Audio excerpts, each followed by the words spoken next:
Semoga sehat-sehat selalu ya Pak ya, dan Sehat. Amin. ya Batavia juga terus maju tentunya gitu ya. Pak, kali ini kita pengen ngobrol-ngobrol Pak dengan tema yaitu memilih dan membangun portofolio investasi untuk hasil yang optimal gitu ya. Nah, mungkin kita ngobrol-ngobrol ringan dulu ya Pak ya. Ini Ya, gimana Pak dengan Batavia? Berapa aumnya gitu ya? ya. Thank you Mas Yasid. Jadi AUM kita terakhir di bulan Juli ya, di akhir Juli 2022 secara total ada di 40,9 triliun atau hampir 41 triliun. Dari 41 triliun tersebut kita kelola dari berbagai macam produk ya Mas Yasin ya. Ya. Mulai dari reksadananya mulai dari yang saham sampai yang pasar uang. Lalu kita juga ada yang non reksadana, semua kita gabung itu jadi 41 triliun. Nah, dari 41 yang berbentuk reksadana, itu ada 36,67 triliun kurang lebih. Nah, dengan dana kelolaan 36,7, ya kita masih salah satu yang terbesar lah. Tentunya didukung oleh para sobat cuan nih, dan juga Mas Yasid di Ajaib. Wow, jadi Batavia ini termasuk perusahaan apa dengan pengelolaan paling terbesar ya Pak ya di Indonesia saat ini. Salah satu yang terbesar, betul Mas Dan Yasid. saya lihat profilnya juga termasuk yang tertua ya Pak ya, karena didirikan tahun 96 ya Pak Eri. Betul. Jadi kalau di Indonesia itu kan Undang-Undang Pasar Modal 1195, Mas Yasid. Jadi kita berdirinya tahun 96. So definitely we are one of the oldest yang ada di Indonesia. Oke Pak Eri, terima kasih atas infonya ya. Pak, kita mulai nih ngobrol mengenai tentang tips berinvestasi Pak ya. Nah, berdasarkan pengamatan Bapak dan tim investasi dari Batavia gitu ya, terhadap kondisi perekonomian saat ini, apakah investor masih perlu tetap bersikap optimis untuk masuk ke pasar modal, Pak? Dan kira-kira faktor-faktor apa aja nih yang menjadi pemicunya? Oke, baik. Terima kasih Mas Yasid. Jadi kalau saya boleh bagi ya dalam 3 periode, pendek, menengah, dan panjang, sebenarnya sangat menarik sekali tiga-tiganya. Cuman walaupun nanti mungkin di pendek ada challenge sendiri, di menengah ada challenge sendiri, di panjang ada challenge sendiri. Jadi kalau kita yang paling gampang emang ngomongin yang panjang dulu nih, Mas Yaset ya. Jadi kita kan hidup dan berada di negara berkembang, negara yang sedang tumbuh dan berkembang gitu ya. Dan kita tinggal di negara yang tumbuh dan berkembang, artinya selalu ada pembangunan baru, selalu ada nilai tambah baru, yang artinya output ekonomi kita, keluaran ekonomi itu akan selalu tumbuh dan bertumbuh gitu ya. Ya kadang-kadang lambat, kadang-kadang tinggi, tapi secara garis besar itu trend line-nya tumbuh. Nah, negara yang kayak gitu tuh di dunia ya banyak gak banyak gitu ya. Yang seperti itu pun tidak semuanya layak investasi. Jadi em, tidak semuanya sama gitu. Tapi Indonesia itu termasuk yang sangat layak investasi ya. Demografinya muda, ya usia penduduknya banyak yang muda, wilayahnya luas terbentang dari Sabang sampai Merauke.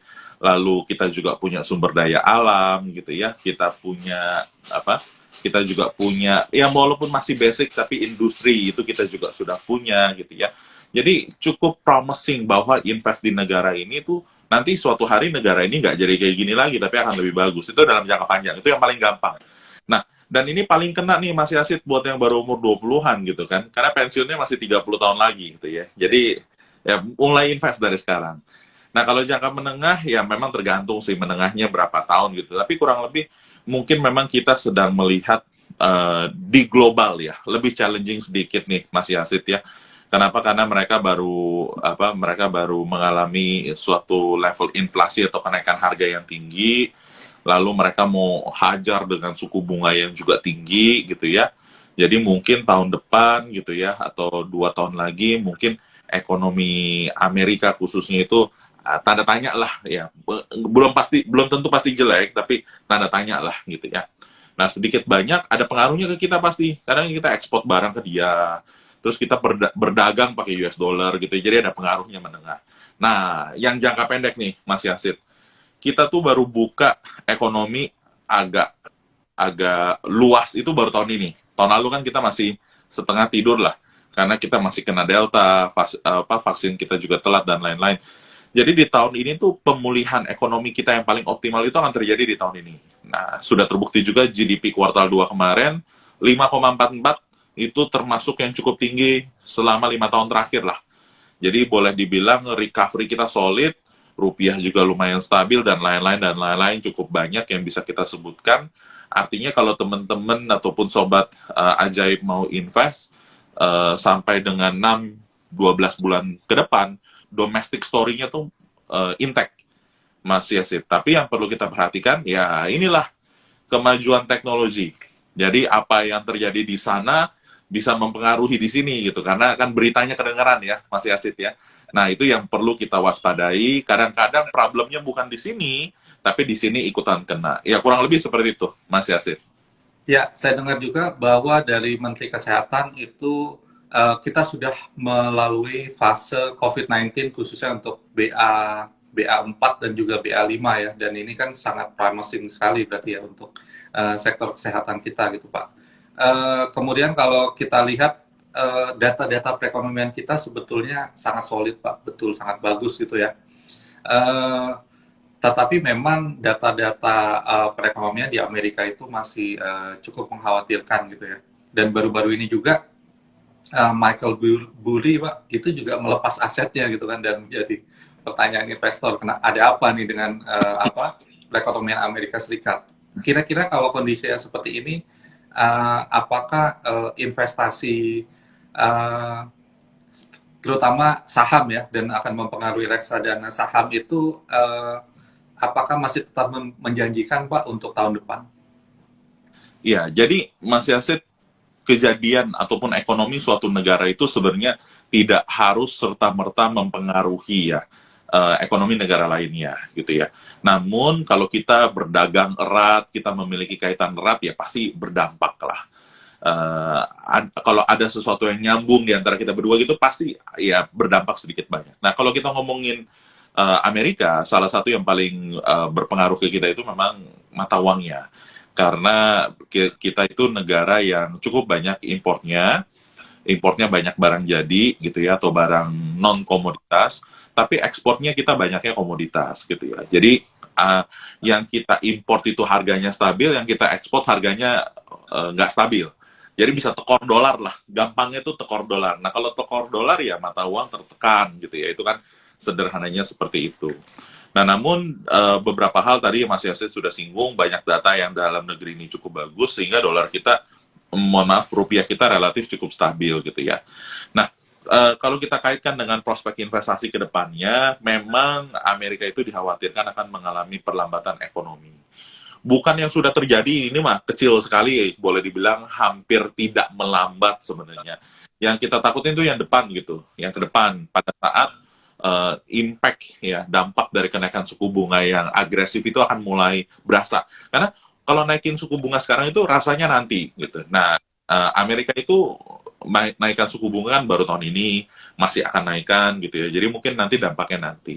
Nah, sebagai seorang investor, ya kita bisa memiliki pandangan, pendapat, dan reaksi yang berbeda-beda terhadap suatu kejadian. Berita buruk bisa kita tanggapi dengan beli, bisa kita tanggapi dengan jual. Nah, sangat tergantung dengan perencanaan investasi dan keuangan kita. Nah, kalau ditanya tahun depan terus gimana nih prospek investasinya? Nah, kalau misalnya kita lihat gambaran besarnya kan yang berpotensi resesi mereka. Nah, terus pertanyaan berikutnya adalah, nah Indonesia sendiri posisinya seperti apa? Jadi jangan karena mereka mau resesi terus kita jual, kan kita bukan negara mereka. Nah, cuman kita harus objektif juga nih, Mas Yasid, melihat tahun depan kita seganteng tahun ini nggak? Sekuat tahun ini nggak gitu. Nah, kalau kita lihat-lihat datanya, tahun depan Indonesia harusnya masih bagus, tapi memang sudah memasuki normalisasi. Jadi nggak sekeren tahun ini. Ya, tetap bagus, tapi nggak sebagus tahun ini. Kenapa? Karena beberapa stimulus-stimulus yang pemerintah keluarkan dalam rangka COVID-19 itu semuanya selesai tahun ini, program-programnya. Ya, kebebasan pemerintah dalam melakukan berbagai kebijakan itu semuanya selesai tahun ini. Jadi tahun depan tuh ibaratnya kalau kita imun boosternya udah selesai. Ya, jadi antibodi sendiri nih yang harus kuat. Nah, itu akan membuat akan membuat ekonomi Indonesia tahun 2023 nanti mungkin tidak seimmune tahun 2022, tapi gambaran besarnya masih cukup bagus, masih cukup menarik dengan catatan rupiahnya stabil. Itu aja, Mas. Oke, saya juga setuju ya Pak ya. Memang Indonesia ini saya lihat juga harusnya bersiap untuk tinggal landas gitu Pak. Karena infrastruktur sudah banyak yang dibangun, di situ pertumbuhan perekonomian harus mulai bergerak seharusnya ya.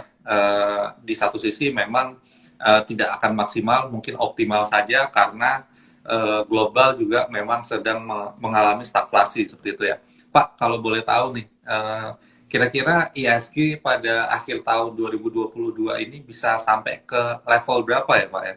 Kemudian sektor-sektor apa aja sih Pak yang menarik Pak? Kita minta bocoran sedikit Pak Eli. Siap, siap Mas Yasid. Jadi kalau manajer investasi agak sedikit berbeda Mas Yasid sama perusahaan sekuritas ya. Biasa perusahaan sekuritas itu lebih taktis ya dalam menghitung prediksi indeks gitu ya. Kalau manajer investasi karena the nature of the business. Karena kalau sekuritas kan transaksi saham dan transaksi jual beli saham secara langsung.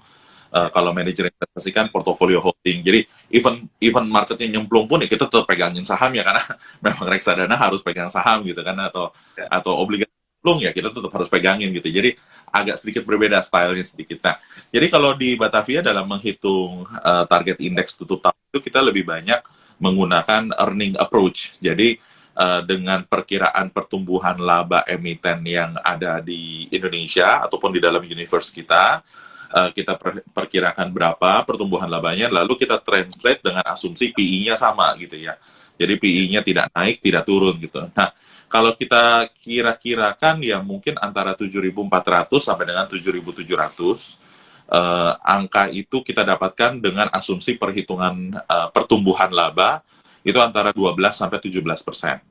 Nah, yang menariknya nih, Mas Yasid, kita memang belum memperhitungkan sentimen. Jadi kalau sentimen atau kekhawatiran ataupun ketakutan itu arahnya lebih negatif dan kuat, ya mungkin akan lebih condong ke 7.400, bahkan mencapai 7.400 mungkin bisa jadi sedikit berat.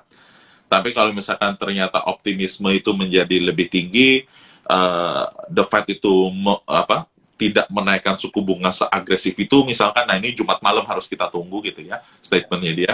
Nah ini bisa menimbulkan suatu euforia. Jadi 7.700 bukan tidak mungkin tercapai, bahkan kalau ada sedikit bonus bisa didorong lagi lebih gitu. Nah ini faktor sentimen ini yang kita mungkin agak ngesot-ngesot dikit, tidak bisa tepat memprediksinya, Mas Yasid. Kalau dari sisi sektor, karena market itu sangat dinamis, sebenarnya tiap bulan itu kita review terus, Mas Yasid. Tapi memang dua sektor yang terus, tiga sektor lah ya, 2+1 sektor yang menurut kita cukup konsisten menarik perhatian kita itu karena kinerja fundamentalnya cukup bagus. Yang pertama adalah banking, khususnya perbankan besar, ya, big banks, ya, khususnya labanya itu outstanding sekali pertumbuhannya di kuartal 2, ya kuartal 1 dan kuartal 2, ajaib. Sekuritas pasti punya datanya semua ya. Sudah dibahas juga mungkin ya teman-teman tahu kan ada yang 25, ada yang 90, ada yang 75 tergantung cara baca data. Lalu yang kedua menurut kita yang cukup resilient tapi ada growth-nya juga. Jadi ini antara kombinasi antara defensif dan growth ya, ini telco ya. Telecommunication baik itu operator seluler maupun tower company ya, perusahaan penyewaan BTS.